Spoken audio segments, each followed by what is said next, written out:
Hello, Garland Nixon here, and this is my weekly report on all things Ukraine and other stuff with Scott Ritter. Let's talk.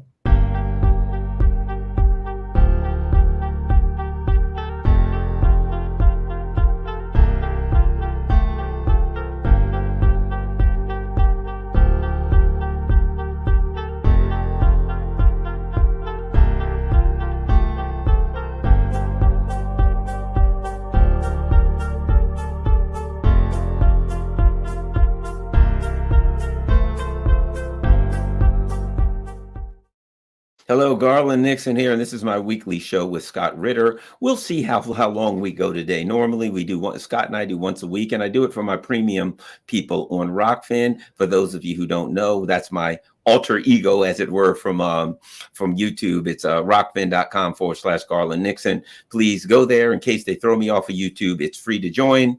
Anybody can join. They don't have advertisements. There's no censorship. So Rockfin is a great place to join. And what I do is it's free to join if you can afford it. And if you choose, you can become a subscriber. Subscribers are $14.99 per month. If you join for the entire year, they give you a couple of months free and it comes to like 12. So every week, Scott and I do a 1-hour show for subscribers only, but we're doing it. It's usually Wednesday morning, 9 o'clock. For a number of reasons, we can't this week. So what we're going to do is, we're going to do it now. How about that? And we'll see how this does as far as subscriber only. Scott, let's start here. Something I've been saying, I want you to tell me what you think. I'm going to throw this at you. What I've been saying is this, Scott. You know, if you ever play a game of chess and you get to the point where you look and you say, in 3 moves, it's checkmate. There's no way out.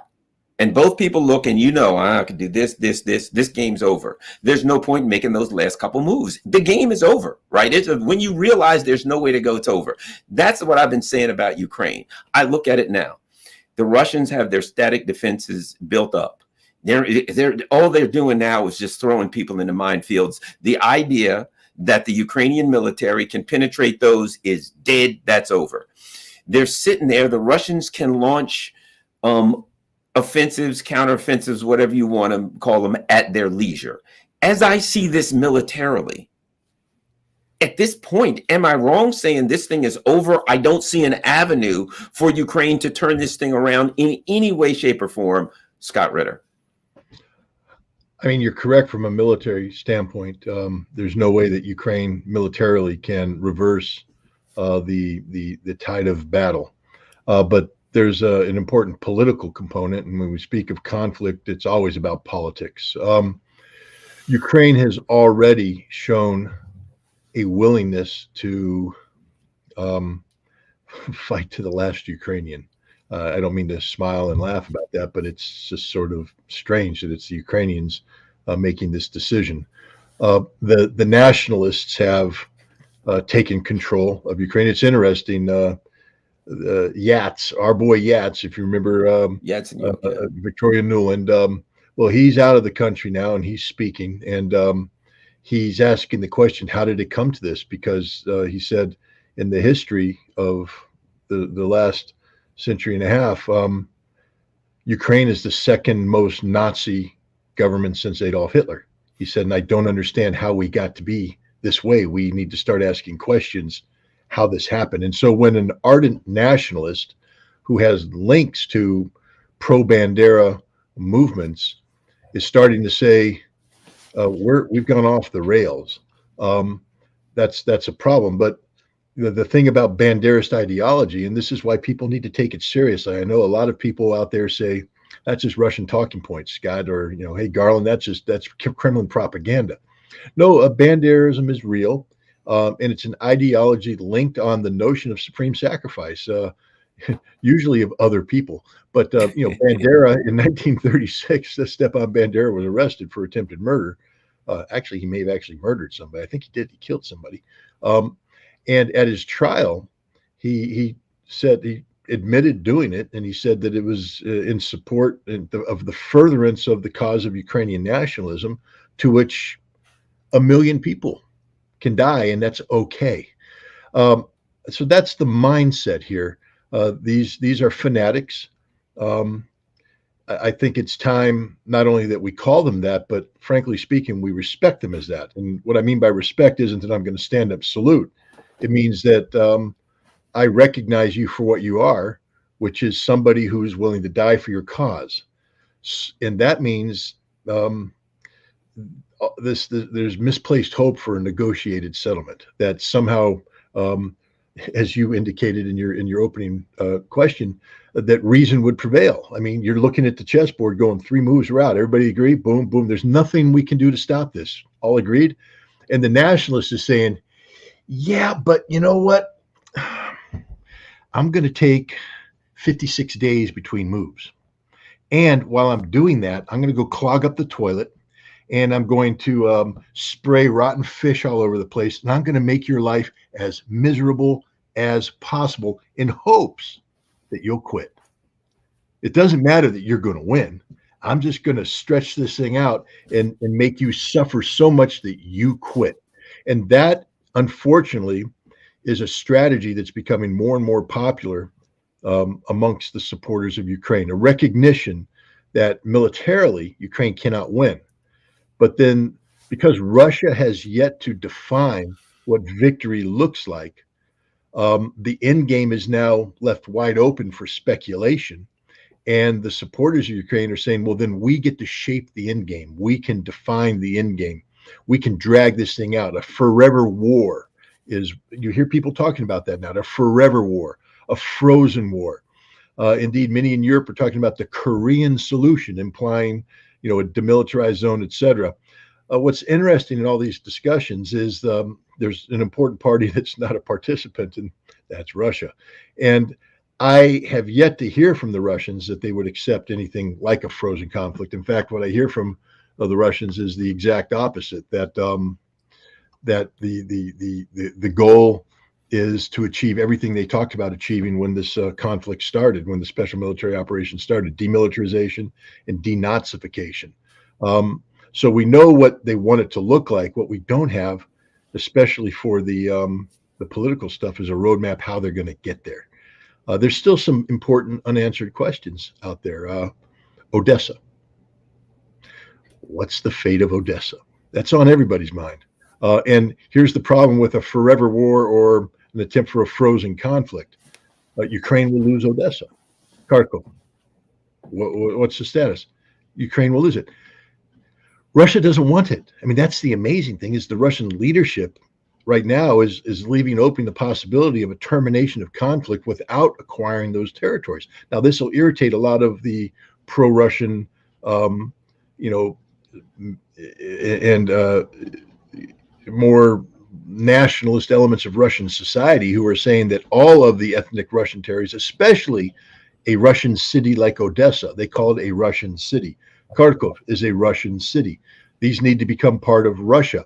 But Putin hasn't articulated this. He hasn't come out and said, yep, that's our objectives.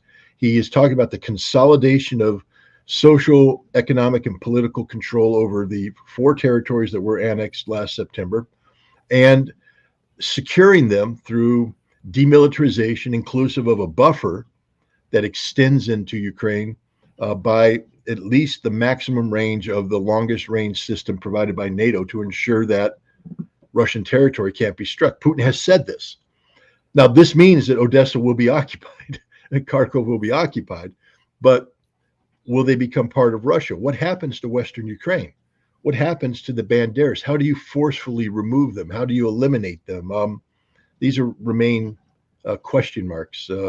So, we do have an idea, though. Again, Putin held up those signed documents when the African delegation came, proof positive that Russia was seeking a negotiated settlement. That's why I tell everybody, they're like, Putin will never negotiate. He already has. He signed a document. And the thing about the Russians is once they say that's what we want, that's sort of what they want. Now, things can change and things have changed, but the signature on that document shows that the Russians were very interested in a in a negotiated a settlement to this deal. But at no point did they say, we want Odessa, we want Kharkov.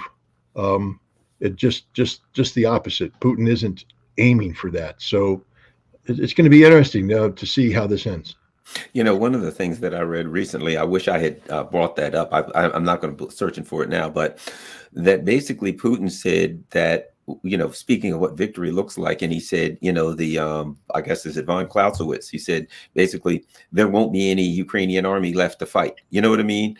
Yeah. And it seems to me that they're, where they are now, just to keep pounding away at the Ukrainian army military, to keep coming at them, to keep inflicting losses. Again, the word I've used, at some point it collapses. They run out of people, they run out of support from the West, they run out of blah, blah, blah. And as you said, as this summer goes on, sometimes mid into summer, they're going to really have trouble. They're talking about, well, they call it a mobilization. I call it extraordinary rendition from based on what I've seen. They just kidnap a bunch of people in the middle of the night, throw them in a truck, and before you know it, there's kidnapping victims in a Bradley, in a line of all things, like 50 feet from each other, going across the minefield. And it seems to me that sadly enough, their plan that eventually they won't be a Ukrainian army kind of aligns with NATO's plan to keep sending these guys out in the middle of a freaking minefield.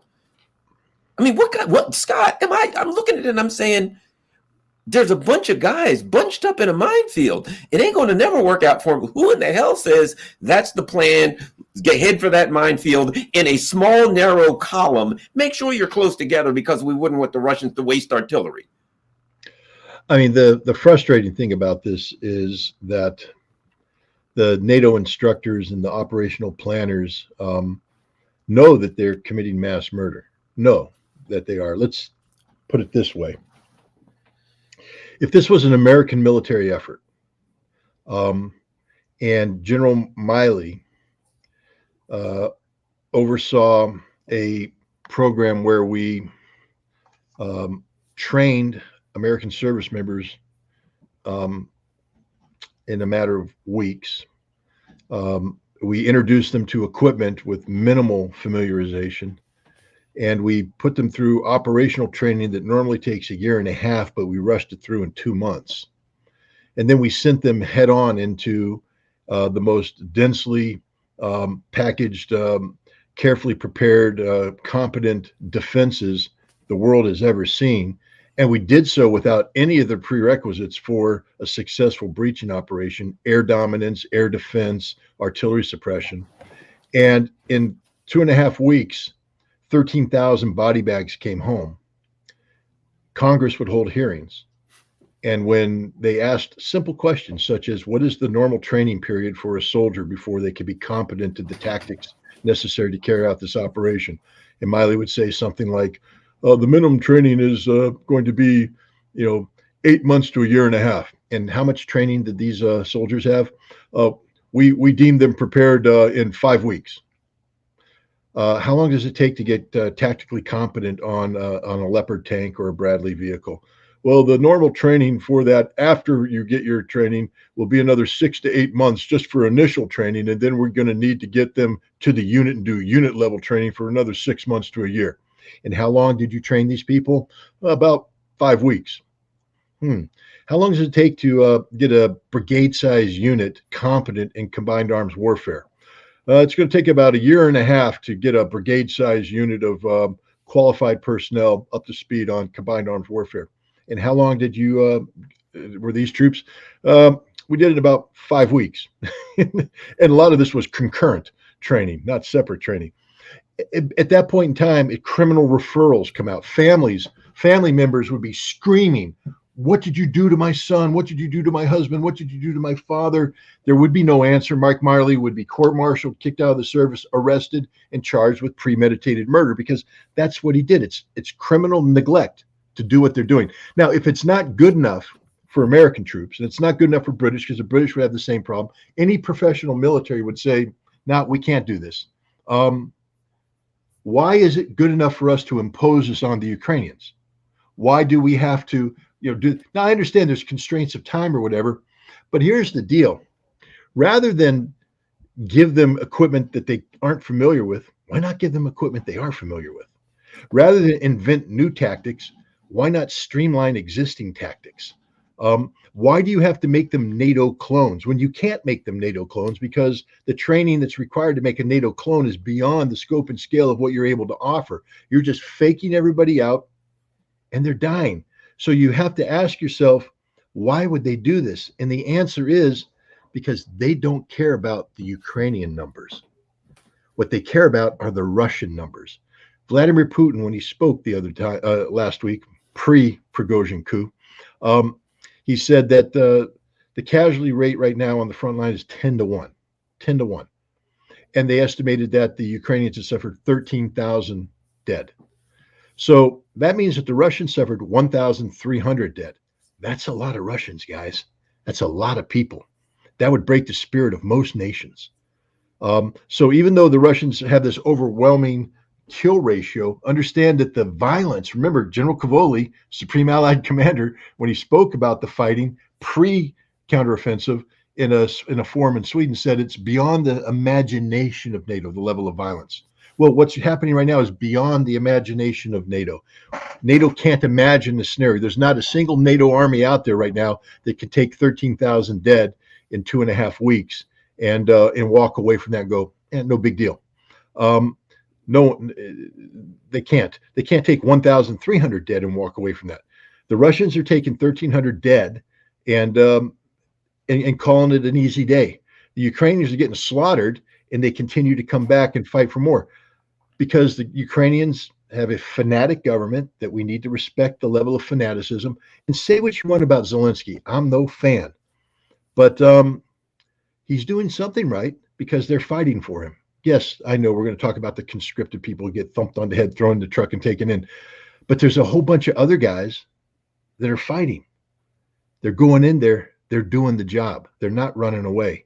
They're killing 1,300 Russians, which means they're hooking and jabbing. They're closing with and destroying. So this notion that this is just a one-sided easy fight for the Russians is not true. The Russians are suffering. And so the goal now is to drag this thing out as long as possible. As I said, fill up the toilet with stinky stuff, make sure it can't flush, throw rotten fish all over the place, and just make life miserable. And that's the strategy right now, is to get the Russians to break, get the Russians decide this is too much, this isn't worth it, to get the Russians to sue for peace. That's their goal. Now, anybody who thinks that, they don't know the Russians. I was about to say, because the Russians, some of the numbers, 1,300. Look at some of those numbers from the battles in World War II. That was an hour, literally. Yeah. Some of the battles, that was an hour. That's a bad hour. Yeah. The other thing they don't understand is, what, you're going to break a toilet for the Russians? They use filled up outhouses, guys. I joke all the Russians living in there. Please, it was a bad joke. But my point is, you can't wait the Russians out. You can't. They have the ability to absorb suffering to a degree unimaginable in the West. Now, the Ukrainians are taken from the same DNA, so they can absorb damage, too. And that's what we're seeing. We're seeing the Ukrainians absorbing the suffering, absorbing pain.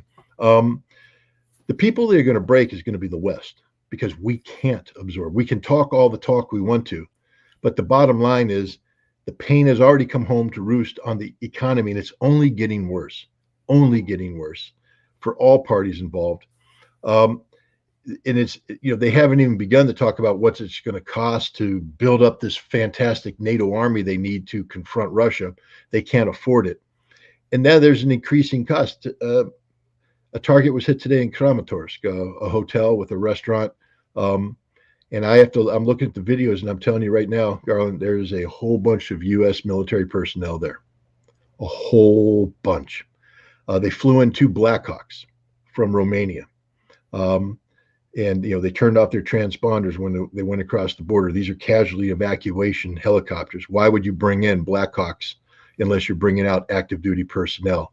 And some of the people on the ground look an awful lot like they're active duty personnel, like their advisors, their people there assisting, in addition to other Americans who may have been, mercenaries or whatever. But there's a lot of Americans, including American females, there who are dead, dying, and more visibly there to support. And we're talking about people in full battle rattle. They're wearing their helmets, they're wearing their flak vests, they're in their their utilities. The Russians hit something pretty important. And this is the kind of pain that we're going to start to feel. The Russians are going to start to hit decision-making centers and places in Ukraine that are going to inflict pain on all parties involved. There's no more free ride, no more Mr. Nice Guy, especially after this coup. The fact of the matter is, we know with no uncertainty. People need to go back through all those documents that were out there for a while. And everybody was talking about the documents. There's an interesting document in there that nobody's talking about. It says that the Ukrainian intelligence services were in contact with Prigozhin in February. Mm-hmm. And they were talking about, first of all, Prigozhin had been in contact with them in Africa, direct contacts between Wagner and Ukrainian intelligence, doing some sort of coordination, don't know. And the Ukrainians came to Prigozhin in February and said, hey, people in Russia know that you're talking to us in Africa, and they could be using it against you to blackmail you or to bring you down. So you need to watch out. You need to be careful. Why are they warning Prigozhin? Is he their friend now? Their best friend? And the Ukrainian, we know that Ukrainian intelligence never works by itself. It's actually controlled by the British intelligence with a supporting role by American intelligence, which means the British probably are the ones that tip the Ukrainians off on Prigozhin's proclivity to be willing to work with hostile intelligence services. Why? Because Prigozhin's not a patriot. The people who fight for Wagner are patriots, many of them. Prigozhin's a businessman, the greediest kind of businessman. We now know that in the year from 1 May 2022 to 1 May 2023, he got nearly $2 billion in contracts from the Ministry of Defense. One for Wagner, supporting Wagner, $940 million contract. What I want people to do is take that number and then price it out to what it costs NATO to train, several brigades of Ukrainian forces, train and equip. And then you do what they call purchasing parity power, PPP, and understand that $940, because it's in Russia, $940 million is actually about $4 billion worth of purchasing power. And so Prigozhin has this money to build this army. He did some interesting things like go get convicts to fight for him, tens of thousands of them who don't have to be trained well or paid as much. But remember, when he priced out the services, the cost per soldier is priced out as X. He's now getting a convict that's X minus something. Training is priced out as Y. He's getting a convict that's minus Y minus something. And all this money equates to tens of millions of dollars straight into old Prigozhin's pocket, Mr. Corruption himself. And then there's the food contract that he got for the Ministry of Defense, $1 billion worth that he's running around. And talk to the Russians about the food supply and the corruption involved in that. So Prigozhin was basically being called out by the Russians for his corruption. It's interesting how people, when they're accused of something, mirror image sometimes. And he's like, Shoigu's so corrupt, Gerasimov's so this, da, da, da, da, da. No, Prigozhin, you were corrupt. The British called you out. The Ukrainians made contact. Why did the British know more than a month in advance that Prigozhin was going to launch a coup? Why did they brief their prime minister? Why did the CIA brief the Gang of Eight in the U.S. Congress about Prigozhin's coup? Why did the British tell the Ukrainians to pause the offensive while the coup unfolded? Here's the thing. This is what I'm getting at. Russia's looking at this, and everybody's like focused on Prigozhin. Why do you think Joe Biden's in a panic right now? Why do you think the State Department made every effort to reach out to the Russians during this, saying, we're not involved, we're not involved, we're not involved, we're not involved? Because we were involved. And what we were involved in is facilitating a military insurrection of a nuclear power at a time of war. You know what happens when you do that? You trigger a nuclear deterrent doctrine. Russia had every right to nuke the living dog poop out of us because of this. We were seeking to overthrow Putin's government in a time of war. So we're running around saying, no, no, no, we didn't have anything to do with it. Please trust us. And the Russians are going, yeah, I hear you, but that hotel where all the Americans are at, take it out. And now the Russians are going to get cold-hearted. Every time you have a concentration of Americans or foreigners in Ukraine, they're going to take it out because they're done playing. The United States has crossed a red line that should never have been crossed. We tried to take Putin out. We did. Prigozhin was an asset of the Ukrainian intelligence services, which means that he was working indirectly for the British intelligence services, who were getting guidance from the American intelligence services. People aren't talking about that. They talk about him as the super patriot. There's nothing patriotic about Prigozhin.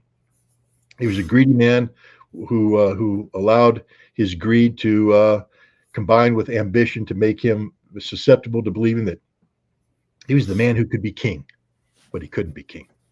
Something I want to ask you about, this is related. Two things. Blinken goes to China. And, the U.S. has been, China will crush them like a flea. We'll take them out. They're nothing. They're nobody. All of a sudden, Blinken's in China, bowing the knee. Hey, man, we don't want any trouble. Oh, what? One China? Oh, of course. We don't, hey, everything's, come on. We're just trying to be friends here, man. We're just trying to be friends here. I got the article right here. Russia, China capable of thwarting dangerous designs by West and NATO in Eurasia. And you read it, and the Russians in TASS, in their official newspaper, and they're saying, we're China and us. We can deal with these people if we need to, right? Is there something going on that we don't know? Why in the world does Blinken suddenly end up in China doing something that you never thought he'd do? And the Russians are like, look, China and us, we're like this. And if need be, we can stop you guys. Don't forget it. What are those things connected? Your thoughts on this, Scott? Yeah, I think what we're seeing here is the reality is hitting home in the United States that they've lost the war in Ukraine. It's over. And the best we can hope for is a forever war. And politically speaking, the president can't survive a forever war. Not in the election season. He can't do this for 2 years. He can't keep sending money over there for 2 years with RFK Jr. and Trump and Cornel West saying this is a mistake. Everybody from every direction is now saying, hey, this is a problem. We need to get out from under this. He can't take that from all sides. No. And so it's and so this is a wake-up call where they're saying we can't do Ukraine. Meanwhile, they've been they've been using the Russian playbook against China. And what I mean by that is the whole approach to this conflict where we forced Russia into a corner. We made Russia invade Ukraine because we believed that Russian military action in Ukraine would backfire on Russia and lead to the collapse of Russia, the collapse of Putin, and everything's going to be wonderful. I mean, we were willing to sacrifice Ukraine to do that, but that's who we are. The Chinese model is the same thing. We're willing to sacrifice Taiwan to provoke China into a military action that we believe ultimately would be detrimental to China, more detrimental than it would be for us. Therefore, we achieve victory. The problem is they've been doing these war games, and we can't win at all. We can cheat in the war game, like we can say, okay, we'll make all Chinese cripples, blind, deaf, they can't read, and they use horse-drawn carriages. We still lost, boss. Damn. Okay. Take away the horse-drawn carriages and make them, blind monkeys. I mean, something like that. But the Rand Corporation just published a paper, and it's something that I've been saying all along. We can go. I'm sure I've said it with you. We can't logistically support a war against China. How do you get, assuming we had all the stuff here in the continental United States? How do we get it from there to here, where it needs to be if we're going to fight Taiwan? How do we do that? With what ships? With what aircraft? And Rand just ran it out and said, we can't do it. It's physically impossible. We can't logistically support. We can initiate a conflict, but then we run out of everything really, really fast, because one thing Ukraine's taught us is you burn through logistics and supplies like this. Remember, General Cavoli, the violence is on a scope and scale unimaginable. Taiwan flight would be the same thing, unimaginable. And I'm talking about sunk ships, tens of thousands of dead sailors, airplanes getting shot out of the sky. And now we got to come in and replenish this and keep this up, and we can't do it. So that means the forces that we engaged with now will run out of sustainability, which means you're dead. And so with all this reality coming in, I think the Biden administration went, we don't even want to start this thing. Plus, they're dealing with the reality that there is going to be significant political change in Taipei come November 2024. The Kuomintang party, and we've talked about this, is going to win the election. There's no way the incumbent party, the incumbent president, stays in power. I mean, I say no way, of course, and then tomorrow the guy will be caught, the leading candidate will be caught with 4 hookers, and that's the end of his candidacy. But the point is, right now, as things speak, Kuomintang's going to win, and they're leaning in the exact opposite direction of American policy. So I think what the Biden administration is doing is trying to go to policy neutral. That doesn't mean that they've changed their policy direction. It means that they've stopped being so aggressive in the implementation of the existing policy. They've gone to a neutral position to wait out the election to see what happens so that they're not totally caught out. Because if they double down now in supporting the existing party, A, they can get a war they can't win. That's not desirable. Or B, they'll put all their eggs in that basket. So when they lose the election, we've got no leverage on the incoming Kuomintang party. So I think Biden's going neutral, except the biggest problem with Biden, his mouth. As soon as Blinken went in and did all the derriere kissing that needed to be done, because remember, I think he had 30 hours of meetings with Chinese officials, 30 hours. But it began with getting his hand shook by like the 56th person in the chain of command.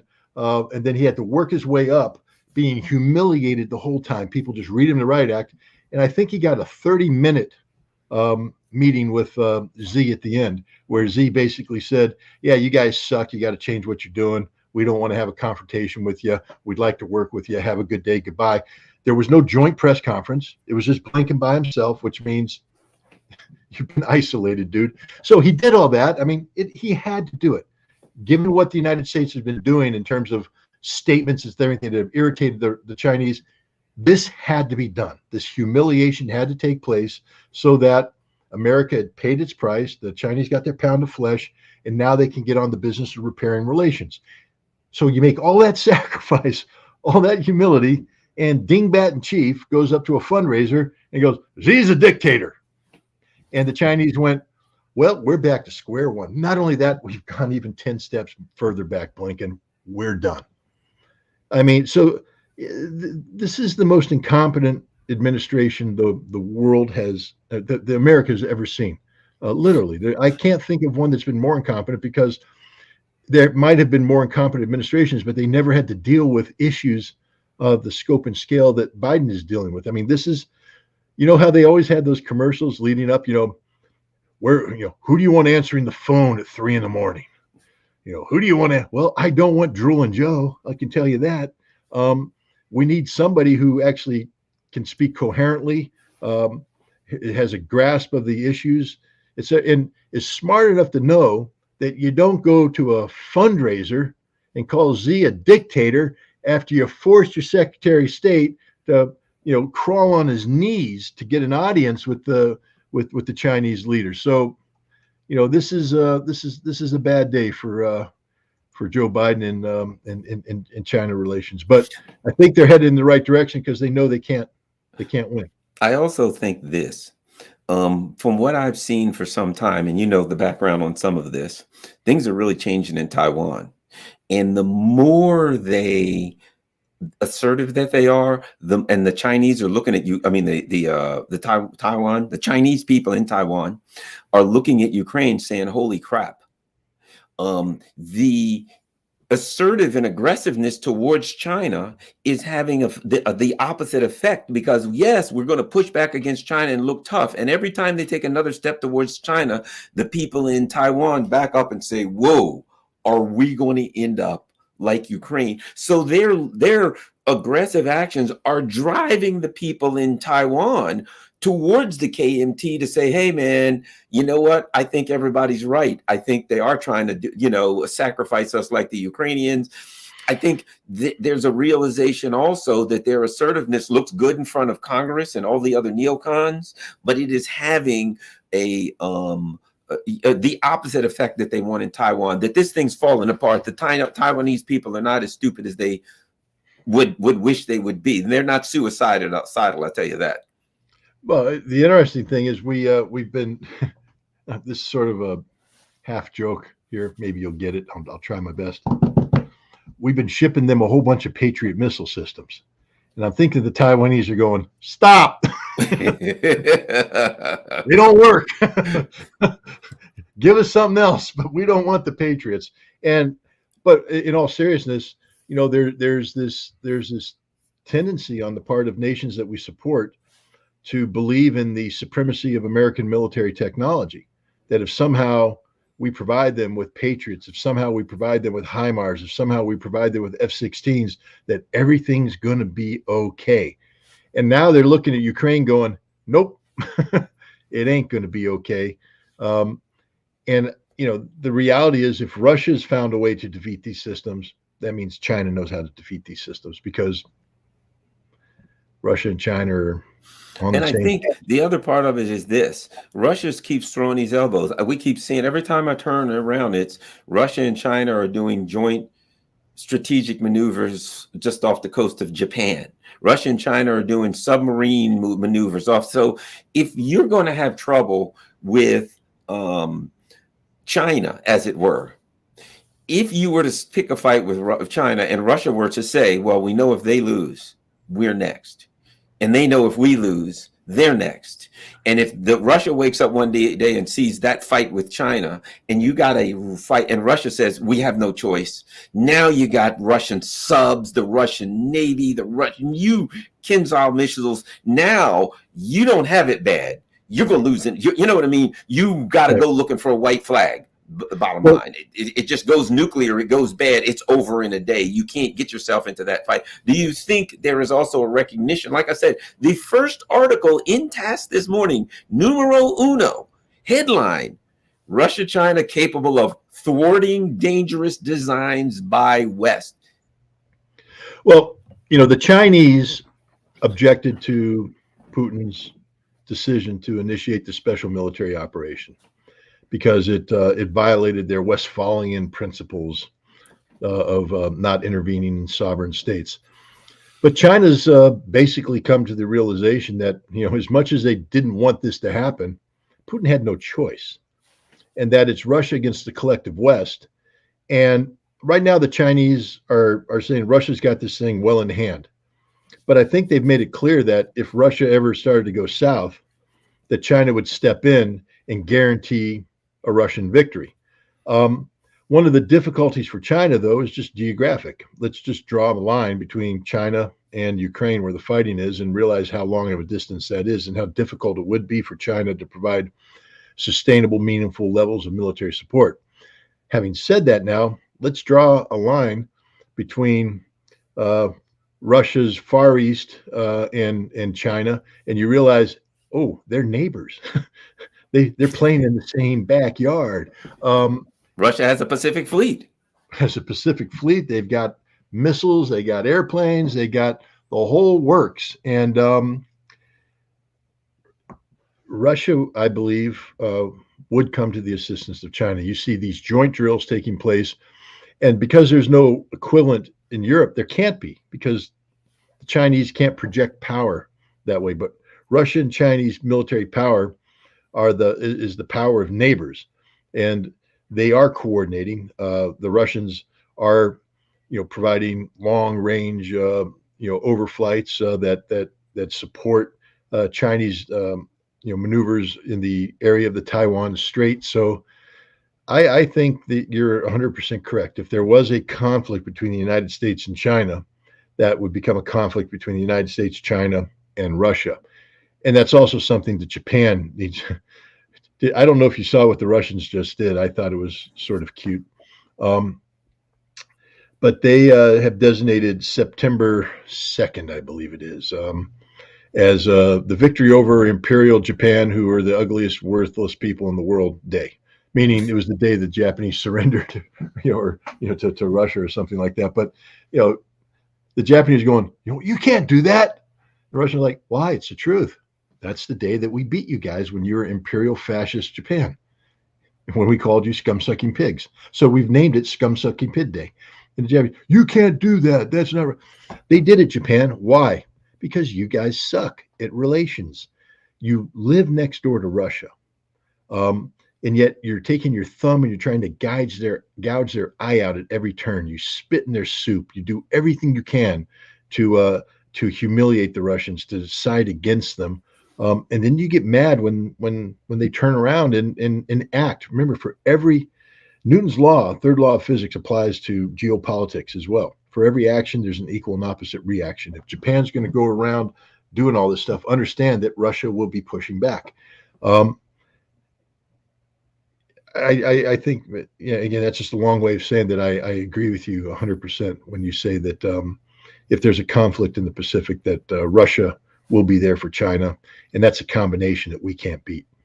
Also, another article, tackling the main problems faced by humanity will be impossible without cooperation between the U.S. and China. French President Emmanuel Macron has said. Again, Macron's talking, and he's saying, look, we got to squash this thing between the U.S. and China. And of course, everybody knows, if you look at the economy of Europe, if the U.S. and China go to war, Europe is going to be a barren economic wasteland. 40% roughly of BMWs and Mercedes are sold in China. Everything they're doing, they're selling. One country has a market bigger than, the US and the EU combined.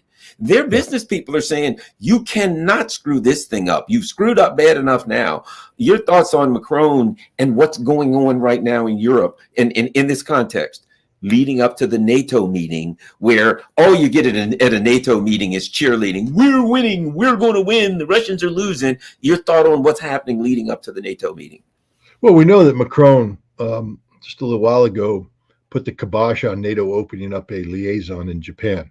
Macron said the last time he read the charter, it's the North Atlantic Treaty Organization, not the Pacific Treaty Organization, and that he didn't think it was a good idea. So that's that.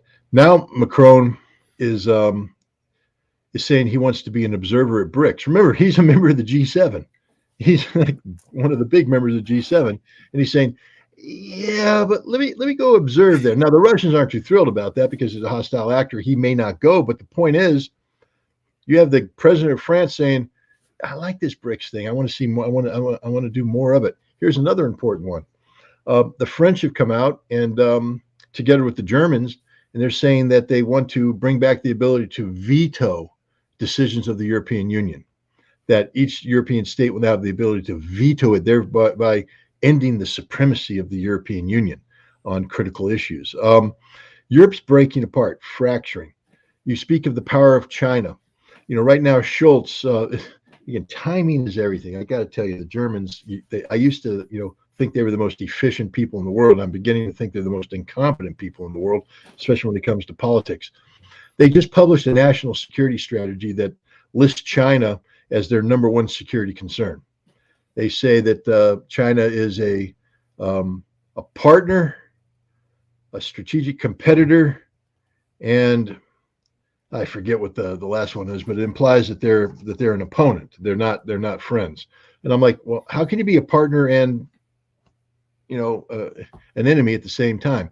Well, you can't, and that's what Germany doesn't understand. But the Chinese just elected a new premier. He's not the president; he's the premier, head of state, and he traveled to Germany as his first foreign trip. Right at the time when the Germans are talking about what they call de-risking.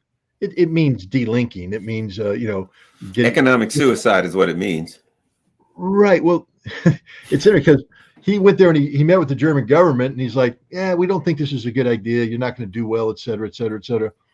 Meanwhile, German business is saying, hey, Mr. Schultz, let me just remind you of something. this de-risking you're talking about means that you want us to go diversify the markets, right? Yes, yes, you do. That's right. Nod your head, yes, Schultz. And then, but to do that, we need money to invest. We don't have any profitable business except China. So, newsflash, if we de-risk China, we eliminate the one source of income that we have coming in, and we're done as a business. We're finished. We not only can't de-risk in China, we got to double down in China. We got to invest more in China because that's the only way we make money right now. The economy is so bad. And the funny thing is, after the premier, whose name I can't remember, met with Schultz, he then met with the German industrial leaders, and he basically said, yeah, we know who the real power is here in Germany. We're talking to them right now, so you guys know what to do, right? And they're like, yes, boss, we know what to do because we're going to invest in China because that's the only way we make money right now. Everything else, every other division is a losing proposition because of the harsh reality of the economy in a post Russian sanction environment. Energy costs are destroying Germany. Bill Gates was recently in China shaking hands. Elon Musk was saying, "Oh, I don't think it's a good idea if we have problems with China." Janet Yellen is either in China or heading for China right now. It sounds to me like what you're saying is the neocons can want what they want about military, but the people with the deep pockets are saying, "Man, this is how we eat, and you ain't messing with our food." Because China's too big a market, that when it comes down to it, things are turning down. I don't think it's a mistake that Gates and these people are in China shaking hands one day, and Musk and these people are saying, I think it's a mistake to do that. The oligarchs, the billionaires start talking this down. Within weeks, Blinken shows up on bended knee. Yellen's there. If we have a crash, which we could have, there ain't a whole lot of ways out other than selling treasuries to China. And if China says, I ain't buying any this time, there ain't no way out. What's interesting is there's a name too. If you remember, there was a period of time where Blinken couldn't get anybody to answer the phone. Yeah. He'd be calling up Beijing and, hey, somebody talk to me. No. Lloyd Austin, same thing. I'm the Secretary of Defense. The Chinese went, we don't care. And they're just not talking. They took one big meeting, and that was William Burns, the director of the CIA. He flew to China, and he had what they call constructive talks. It's the back channel. Mm-hmm. And from that back channel, and the reason why I'm bringing this up is everybody's looking at Blinken saying, I wonder what deals Blinken cut. Nothing. This was theater. This was about Blinken, crawling on his knees, hitting himself in the back, flagellation and all this stuff, weeping and all that stuff. The deal was cut between Burns. Burns sat down, back channel and said, okay, what do we need to do to prevent going to war? And the Chinese said, you need to do X, Y, Z. And Burns went, we don't want a war, so we'll start doing X, Y, and Z. So that's something that's important for people to realize is that there's a lot of theater going on right now around us, but behind the scenes, deals are being cut, messages are being sent, and it appears that the same thing is in Russia because the State Department, the Russians have been saying all along that there's been zero connectivity. They're just nobody talking to the Russians at all. And yet, as soon as Prigozhin moves, apparently there were streams of communication taking place with the Russians, trying to assure the Russians that, of course, we would never, ever, ever be involved in something like that. But the good news is Russians are talking to Americans, and that's never a bad thing. And let me ask you this going into NATO, what you would expect is, and we've also heard they said in July they're going to start having peace meetings or something in Denmark. Well, if the Russians ain't into peace meetings, then you're just, yelling, what are you doing? Peace meetings with each other. But there's still, the only thing we're hearing now is, they're training people for F-16s or something. There's just a little bit of blather what's the point of that? You know what I mean? What is here's the way I see it. I'm watching these videos on Telegram. And literally, there's like a half a dozen Bradleys or stuff clumped up in a pile in a minefield. They don't even have to throw artillery at them. Some guy drives by, he goes over a mine, he gets blown to smithereens. You're looking at that and you're saying, well, how's F-16s? There's nothing that's going to fix that. If you and I can see that so clearly, anybody can go to Telegram and see it. The people in power in Europe have to be seeing it. And here's what I'm thinking. We saw some of the German former generals, et cetera, speak out a couple of months ago. The military people in Europe got to be saying, we told you so. Now look at this mess you've gotten us into. There's got to be some. Do you think there's some of those conversations, again, leading up to the NATO meeting? I think so. Look, again, just to go back to Prigozhin, I think that the British and the Americans were putting a lot of weight in Russia breaking down into a civil war, and that this was timed, and it was going to be exploited at the NATO summit. That this was going to be the thing that got NATO all excited again about doubling down on supporting Ukraine, bringing an end to this conflict, etc. That didn't happen, and now NATO is stuck with this failed policy, this horrible policy that there's no way out.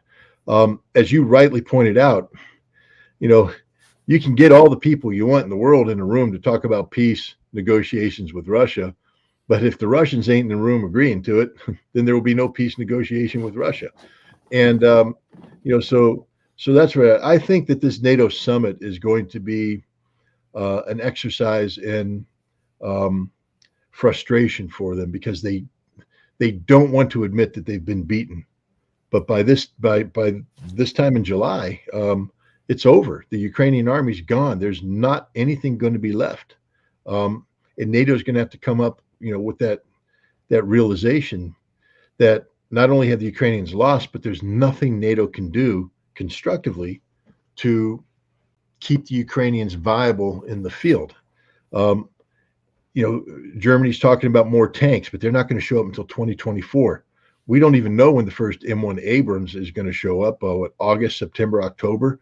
What's the battlefield going to look like there? The F-16s. They say they're training pilots now, but they don't have an F-16 yet. They're supposed to come from the Dutch, but the Dutch are still flying them until the expiration date expires, and then that means the Ukrainians are going to get expired F-16s with all the problems that's entailed. And even then, they're not going to get them until the end of this year, early next year. So we go back. There was this magic word you were throwing around earlier on, being able to see collapse. I think we're seeing Ukraine heading for collapse sometime by the end of summer, early fall, military collapse. And there's nothing that NATO can do to stop it. To, again, bring up your analogy, we're 3 moves away from checkmate. And at this point, that's why I say it's over. And the way I see, someone gave up the game. It's something we already know, but I forgot who it was. And you probably heard, I don't know if it was Stoltenberg or one of them a while back. And he said, if we stopped supplying Ukraine within days, this war would be over. Might have been Burrell, whoever it was. No, it was Stoltenberg said that. Yeah. And Burrell echoed it. Yeah. Yeah. And the way I didn't read that, if we stopped as though it was voluntarily. If we ran out of stuff, you know what I mean? If we didn't have the stuff to send them, if we couldn't even send them enough to hold a defensive position, the Russians just are sitting there, just throwing artillery on them, hitting them. These drones are cheap. The Russians, one of the big errors, I think, you could speak to this, of NATO was to give the Russians an opportunity. Certainly nobody wants a war. But in this particular kind of war, to try and learn these new things. And it seems to me they've kind of perfected the types of drones, get these Iranian drones, adjust them, change them the way you want to, right? I was reading the other day that they've got some kind of like loitering drones now with AI that can reacquire targets, look, oh no, that ain't the right one. Oh, there you go. Boom, right? So that they've kind of perfected this new art of drone warfare, all these other things. If NATO, which they wanted to come in and send a bunch of troops, man, you're fighting against guys that's been out there for a year and a half, fighting a really tough army in Ukraine with every trick in the book now. And you've got battle hardened soldiers with the latest equipment that has been honed specifically for this type of war. To me, you got a Russian military that's way tougher than it was when this war started. No, you're 100% correct. I mean, one of the great mistakes that NATO's made, again, let's just start with sanctions. Vladimir Putin's presentation at the St. Petersburg International Economic Forum earlier this month, pre-Prigozhin, proved that the Russian economy today is the strongest and the healthiest it's ever been in history. That's just a statement of straight up fact. The Russian economy's never been as strong as it is today. And that's because of the sanctions. The Russian military today is the strongest military they've had since the end of the Second World War. It's an expanding military. It's a military that, to give you an example, the defensive doctrine that's being implemented right now in the Zaporizhia area and elsewhere was designed by Colonel General Alexander Romanchuk, a man who experienced the first phase and a half of the special military operation, and they've adapted and absorb those lessons. Russia has adapted and absorbed the lessons. Drone warfare is one thing. You know, when the Russians started, and I think you and I might have had this conversation where I said, I don't see the Russians getting Iranian drones. There's no need. They have their own drones. But then I had a conversation with a Russian who said, our drones suck. We didn't know what drone warfare was. We thought it was going to be X, but it turned out to be Y, something totally different.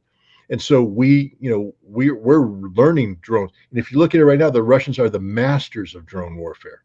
The United States isn't. We still don't know how to incorporate drones. We make expensive drones that cost a fortune. You know, we make these expensive drones that cost 130. Literally, one drone we have is like $130 million. The one that the Iranians shot down over the Straits of Hormuz. And they make these $20,000 drones. They just blow you, and they can just make them by the thousands. And every night there's another swarm of drones coming over the horizon. So what if you shoot half of them down, 20% of them down? You're still going to pay a price. The Leopard tank, the much touted Leopard tank, gets hit by a Coronet anti-tank guided missile, and the lid's popped off. It's dead. It's blown up. Everybody's dying. There's a video that shows the new Russian T-90 with all the bells and whistles advancing on the Ukrainian position. It gets hit 19 times. Wow. 19 times, and it's still going. It is the proverbial Energizer Bunny. So that's a lesson to be learned for all ye out there who are like, Western technology is the game changer. Yeah, the Russians are okay when they're going up against their old technology, but if they go up against the best that NATO has, they're going to get, I will tell you right now, there's not a NATO tank that could charge into defensive position and take 19 hits from anti-tank weapons and still be rolling. Isn't one. Well, additionally, they've got all of the latest stuff. I mean, like a day after this thing started, this counteroffensive, I look and the Russians are parading around in like Leopard tanks and Challenger. Literally, they've got these tanks where apparently one of the things they did was they like surrounded some Ukrainians or something, and they just stuck up their hands and gave the tanks. The tanks were like still running, and the Russians got and took them. So the other part of it is apparently the word it was, and I saw pictures of it.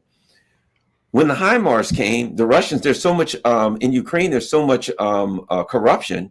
They were able to buy one day one.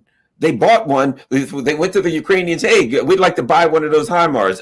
If the price is right, you got yourself a HIMARS. So the other part is everything, every anti-tank missile, everything that was sent to Ukraine, the Russians take it back, look at it. What frequencies is using? The other thing is we found the power of electronic warfare. Do you know much about what's going on with the electronic warfare in Ukraine? Yeah, the Ukrainians were told on this counteroffensive that they would be using U.S. provided electronic warfare, and they would jam the Russian signals, and the Russians couldn't communicate, and this would make the Russians run away faster. Panic, isn't that the word? The Russians are always going to panic, according to the neocons. But the exact opposite is the case. The Russians are employing, and we had a heads up on this in Syria, where fighter pilots would come back and say, "Hey, everything's down, nothing's working, literally nothing." The Russians hit the magic switch, and we can't talk, we can't communicate, we're done. So they'd fly home. The Russians are doing the same thing right now in Ukraine. The Ukrainians are having all their communications jammed. There's nothing they can do to overcome it, and it's. I mean, that's the purpose of electronic warfare, is to prevent your enemy from using any aspect of the electronic spectrum. We in the United States, and NATO has adopted this as well. We speak of full spectrum dominance. That's the catchphrase. That means that we dominate everything, not just the maneuver on the battlefield, but we dominate the airwaves, we dominate satellite communications, digitation, the whole thing. And that's fine when you're in a laboratory working in a copacetic environment in the middle of a 20-year war on terror, where the only threat is Afghan wedding parties and Iraqi villagers. But the Russians have been sitting there learning everything they can. They've been building systems that are designed specifically to shut down United States, Western, and NATO equipment. And this is electronic warfare. This is what the Russians are doing. They've always been better at it than we have. But right now, it's not just that they have superior forces, they have supreme forces, that they totally dominate the electronic spectrum. And again, for an American who thinks, well, American troops will bring a qualitative difference, understand that part of that qualitative calculation comes from our ability to communicate freely, exchange ideas, coordinate. We're not going to be doing any of that because none of our radios are going to work. And if you haven't practiced the yellow canary drill, and what that is the old notepad that commanders carried here. And you always had a lance corporal right here or a private. And basically, you pull it out and you'd scribble it down and rip off the yellow canary, which is the copy, and you'd give it to the person and say, deliver the message. And the runner would go off and deliver the message, or the other one would go down to the guy, and he'd pound out Morse if things were jammed and all that stuff. But you get the old-fashioned comms. Today, everybody's got to have a laptop. I saw in Afghanistan a video, a Marine showed it to me, and I'm looking at the platoon commander, and he's in the middle of a firefight, and he's got a laptop open up, and he's texting, chatting with his command. He's sending data points and he's sending information. And I'm like, why isn't he in the fight? Oh, no, he's in the fight. So how can he be in the fight? His eyes are glued to a screen. Well, no, this is it. But he had to give perfect information to the command so everything's full spectrum could be dominated. And I'm just telling you right now, fighting the Russians, that laptop ain't going to work. Throw it away. And if you haven't practiced the yellow canary drill, then you're going to lose because you can't communicate. I don't think the Ukrainians practice the yellow canary drill because they're getting slaughtered right now. They were given us an assumption in training that they were going to be able to communicate perfectly, that everything was going to go well for them, everything would go wrong for the Russians. Sort of the exact opposite. Yeah, I think you're right. I think that this period of time we'll see, the neocons discredited. I think this period of time when they walk away from this, they're discredited. And I think they're looking for a way to deal with this now because, man, this thing's falling apart. But at any rate, Scott Ritter, thanks a lot. So we spent some late time here on a Tuesday night, so I appreciate it. What's your website again? Where can people go to find all things Scott Ritter? Oh, no, we lost Scott Ritter that quick. Well, hopefully he'll come back, but it's scottritterextra.com, scottritterextra.com. So I think who knows, he could have had a thunderstorm. He could have actually, ran out of power, whatever the case may be. I'll give Scott a call afterwards. But before he got a chance to give us his info, he disappeared, but that's okay. Don't forget, everybody. We certainly thank Scott. And a couple of things, make sure you share this on all of your social media platforms. Certainly, if you have an opportunity, go to rockfin.com/Garland Nixon, and it doesn't cost anything. You can be a member for free. And if they toss me off of YouTube, voila, there we go. You can find me there the very same day, and you'll never miss a beat. And don't forget, there's no censorship on Rockfin, and there's no advertisements or anything. So it's great. Rockfin.com/Garland Nixon. And additionally, I showed, this is really my weekly subscription only show, but I showed it for everybody this week. Scott's going to be gone. I'm not available tomorrow. It's summer. We're having a rough time of getting together, but I wanted to make sure that everybody gets an opportunity at least sometime to see Scott Ritter and to enjoy the show. If you can afford it on Rockfin, if you can afford it, you can become a subscriber. You don't have to be. That's $14.99 a month. And if you can afford to do a year, it becomes like $12.40 a month because they give you a couple weeks free. Of course, buymeacoffee.com. My Cash App info is there. Anything you can do, you can afford to help the show. I certainly appreciate it. Let me look while we're at it, because I do want to check and see if we got any super chats. We had a lot of people there who were, if I can ever get that to the end, we're going to look for the super chats, because we always get some great questions and comments in the super chats. Remember, ScottRitterExtra.com. How about we start with the Iranian Putin? Garland, Ritter, appreciate your time. I received hard copy of Target Iran yesterday. Try to start reading this week. Will there ever be English hard copy of Disarmament in the Time of Perestroika? I know there is Russian version. Oh, good question. I don't know. Sorry about that. Scott's gone. How about we go here? Did Biden find $6 billion down the back of the couch? Could it have been a code to the head of the Wagner Group? No, they just snuck $6 billion. You know, he probably called Hunter and got it from him. Hunter had it in one of his shell bank accounts. Scott, have you ever seen documentary Third Eye Spies? Documentary, highly recommended. Oh, I'm going to look that up. Thanks. Third Eye Spies. Certainly appreciate that. I'll look it up and make mention of it. Pro 86, highly appreciated. Let's go here. Third Eye Spies, huh? Iris and the Morado super sticker. Thanks. Iris. Oops, I said Iris. Stephen Hayes. Thank you, Stephen Hayes.